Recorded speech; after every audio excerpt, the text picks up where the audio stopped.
네, 감사드립니다. 오늘 말씀은 마태복음 10장 24절에서 33절까지의 말씀 가지고 두려워 마라라는 제목으로 함께 말씀의 은혜 나누고자 합니다.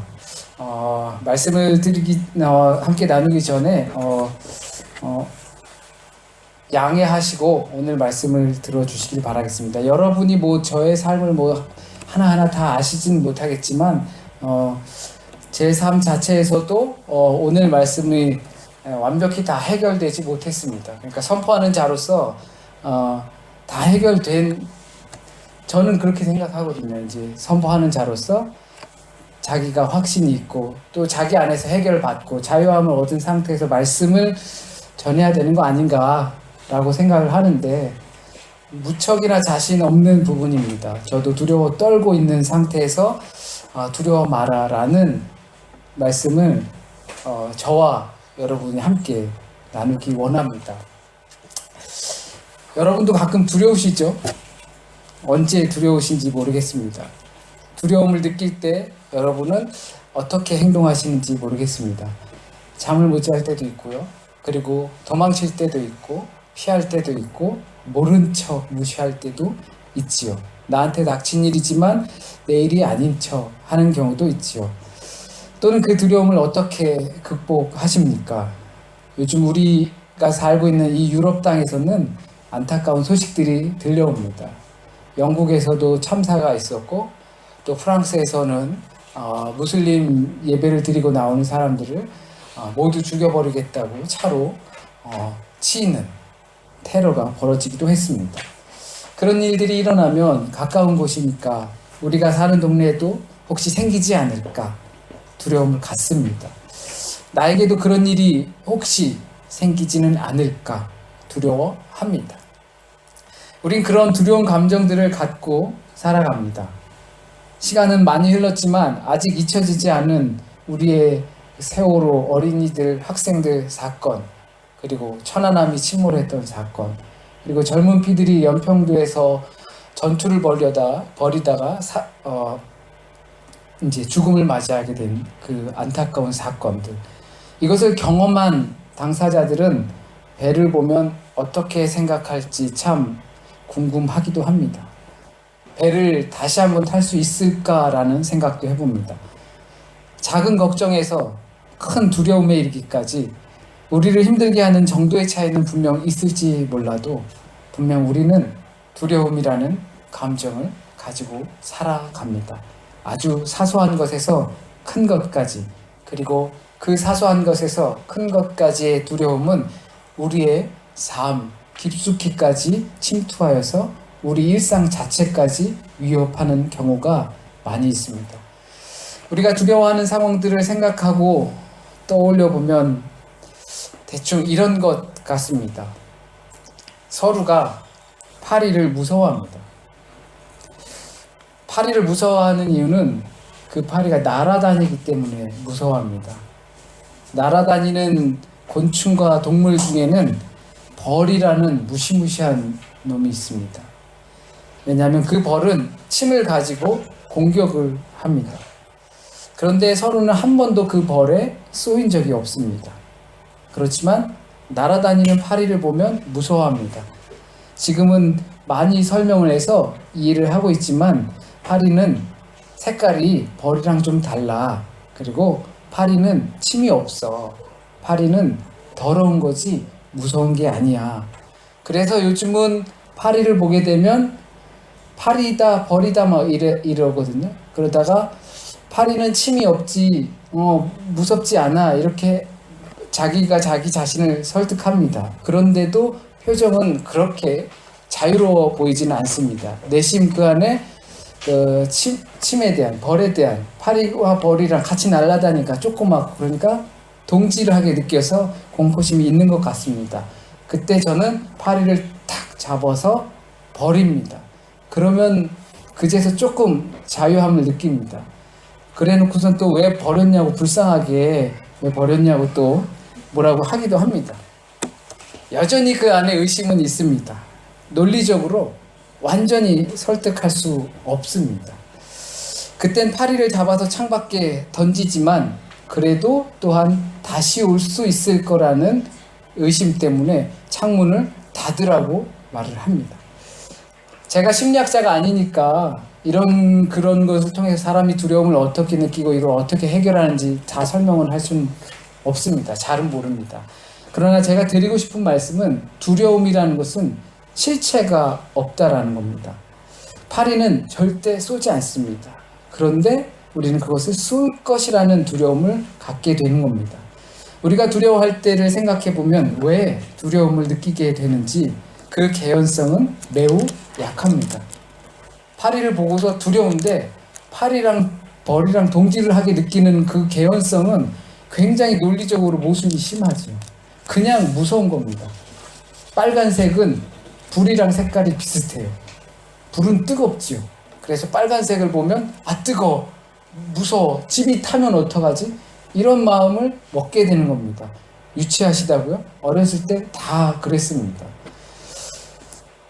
아직 일어나지 않은 상상에서 나오는 이미지입니다. 아직 일어나지 않았는데 스스로 미래를 예측합니다. 발생하면 어떤 일이 생길까 떠올리게 됩니다. 그런데 그것이 지금 내게 발생했다고 짐작하는 거죠. 마치 나에게 일어날 것처럼 감정이입을 심하게 합니다.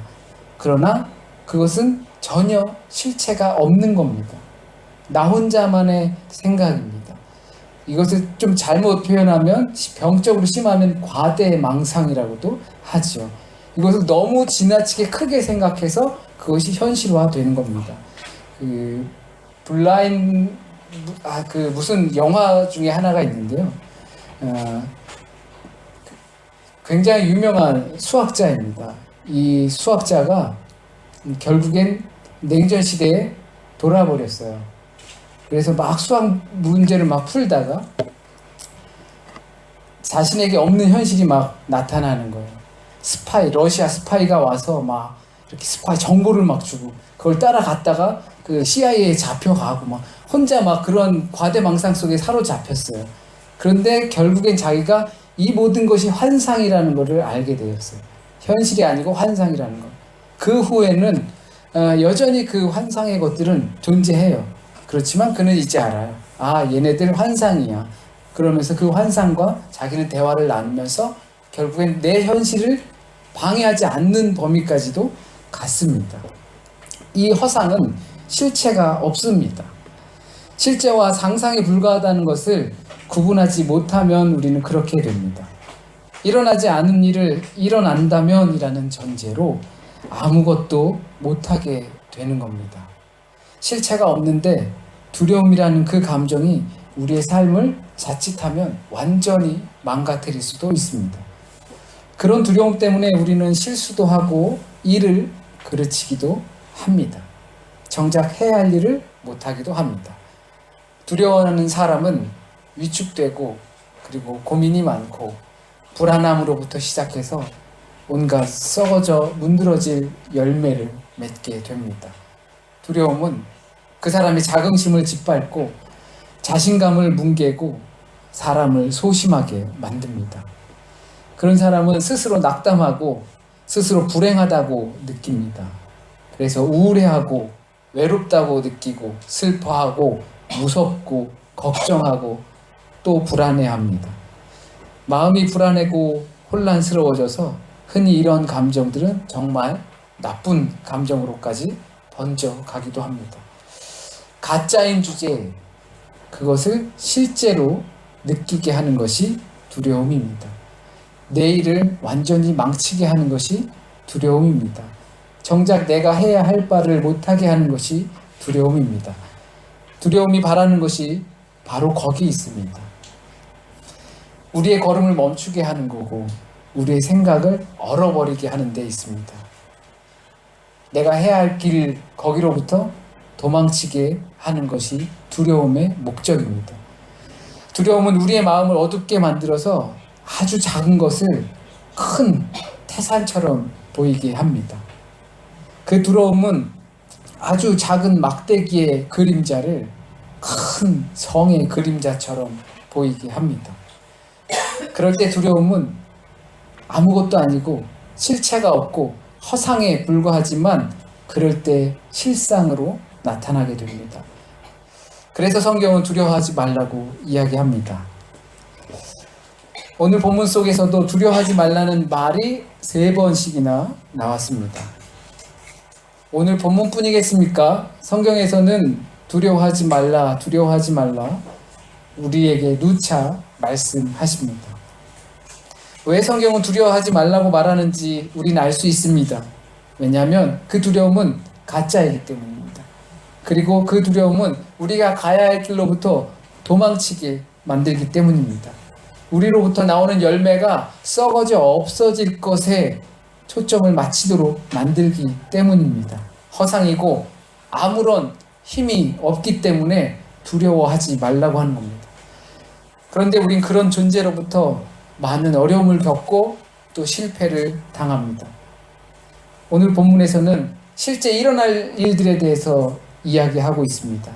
그저 보이지 않는 염려로 인해서 생기는 일이 아니라 실제로 닥칠 일들, 그것에 대한 두려움을 버리라 이야기합니다. 지난주 말씀을 기억해 보시면 예수께서 제자들을 부르시고 바로 사도라고 칭하시면서 그리고 바로 파송을 하십니다. 그렇게 한 이유에서는 추수할 것이 많다는 그 상황 속에서 제자들을 부르시고 바로 보내시는 상황이었습니다. 그리고 계속해서 이야기를 전개할 때에 사역지에 가서 사역을 하게 되며 또 박해를 받게 될 것이다 라는 내용입니다. 실제로 박해를 받게 될 것이고 어려움을 당하게 될 것이다. 이것이 어려움을 당하고 삶의 위협을 받고 그리고 생존의 위협까지 받는 그러한 상황이 허상으로만 있는 게 아니라 실제로 너희 앞에 닥칠 것이다 라는 겁니다.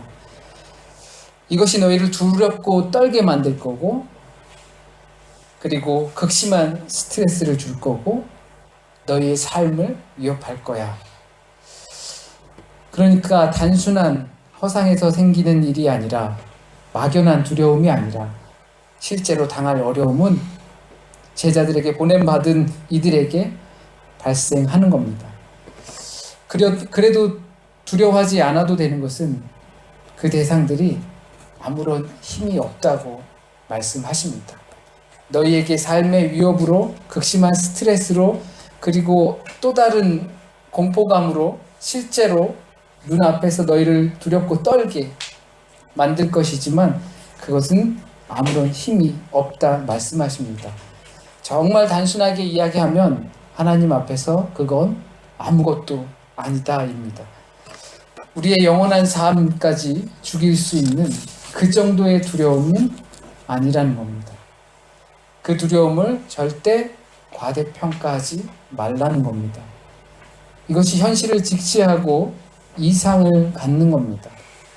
현실에 펼쳐져 있는 그 두려움 때문에 이상을 펼치지 못하는 그 꿈을 갖지 못하는 영혼의 삶을 내가 가지려고 노력하지 않는 그런 것이 정말 두려움이 된다는 것입니다. 하지만 너희 앞에 닥친 삶의 위협이라든지 극심한 스트레스라든지 또 경제적인 위험이라든지 이런 것들은 너희를 영혼의 삶에서 떼어낼 수 있는 그런 것이 아니라고 말씀하십니다. 꿈에선 꿈인 줄 아는 것이고 현실에선 현실인 줄 알아야 합니다. 그림자가 두려움이 대상이 된다면 그처럼 어리석고 우스운 일이 어디 있겠습니까? 그 그림자를 만들어내는 대상을 두려워해야 할 일입니다. 그래서 우리에게 말씀하십니다. 두려워 말라. 한편 두려워하라고도 말씀하십니다. 그 대상은 바로 하나님입니다. 모든 것을 멸하실 수 있는 하나님이십니다. 모든 것을 지으신 하나님이십니다. 성경에서의 두려움은 경외한다라는 뜻입니다. 하나님을 경외하라는 것입니다. 다른 거 경외하지 말고 내가 너희를 지었는데 다른 것을 두려워한다. 하나님을 두려워하지 않고 그러니까 하나님을 경외하지 않고 다른 것을 경외한다. 그렇다면 만드신 분의 입장에서 얼마나 좀 마음이 상함이 있겠습니까? 정작 두려워할 것, 정작 경외할 것을 경외하지 않는 상태를 볼 때에 우리에게 말씀하십니다. 하나님을 두려워해라. 거짓 두려움에 아무것도 못하고 있지 말고 진짜를 두려워하라 말씀하십니다. 진짜를 경외하라 말씀하십니다. 도망가지 말라 말씀하십니다. 내게 두려움으로 다가오는 일들, 그것들은 주님께 맡기십시오. 그게 정말 두려움입니다. 정작 두려워하고 경외할 대상을 경외하지 않으면 엉뚱한 것, 거짓과 헛개비에 두려움을 갖게 됩니다. 우린 우리의 경험을 기반으로 우리의 이성으로 두려움이라는 허상을 만들어 내기도 합니다. 그러니 그것은 가짜다. 아무런 영향력을 주지 못한다. 거짓 두려움이고 우리가 극복해야 할 대상이고 저것은 헛된 두려움이라고 인식해야 할 대상입니다. 그러니 그렇게 선언하십시오. 그리고 정말 두려워할 대상을 두려워하십시오. 허상에 쫓겨다니지 마시고. 우리 이 시간 찬양 함께 하시고 성만찬을 함께 하시도록 하겠습니다. 아무것도 두려워하지 말고